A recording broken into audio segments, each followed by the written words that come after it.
බාහිර කෙනෙක් විදියට විශ්වාස කරනවා නම් බුදුරජාණන් වහන්සේවමයි විශ්වාස කළ යුත්තේ. බාහිර දෙයක් විදියට විශ්වාස කරනවා නම් බුදුරජුන්ගේ ධර්මයේ විශ්වාස කළ යුතුයි. බාහිර විශ්වාස කරන්න පිරිසක් කියලා ඉන්නේ බුදුරජාණන් වහන්සේගේ ශ්‍රාවක මහා සංඝරත්නය පමණයි. මේ උතුම් තෙරුවන් ගැන යම් මේ කල්යාණ මිත්‍රයෙක් සත්පුරුෂයෙක් කියලා දෙනවා නම් ඒ දහම් කතාව නිසා ඒ සත්පුරුෂයාව විශ්වාස කිරීම හොඳයි.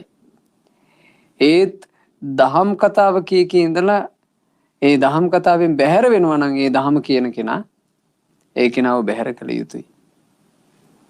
ධර්මය නිසා තමයි සත්පුරුෂයා වුණත් අපි ඇසුරු කරන්නේ. සත්පුරුෂ කල්යාණ මිත්‍රයන්ගේ ඇසුර ඒ ඇසුරින් අපට ලැබෙන දහම නිසායි.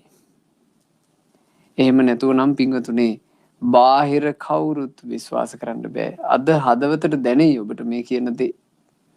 බුදුරජාණන් වහන්සේ වදාළනේ අත්තාහි අත්තනෝ නාතෝ තමාය තමාගේ ආරක්ෂකයා කෝහි නාතෝ පරෝසියා බාහිර කෙනෙක් කොහොමනම් ඔබ රකින්නද අත්තනාව සුදන්තේන තමන්ව හොඳට දමනය කරගත්තොත් රැකගත්තොත් නාතං ලබති දුර්ලභං ඔබට දුර්ලභ ආරක්ෂාව ලැබෙනු ඇති.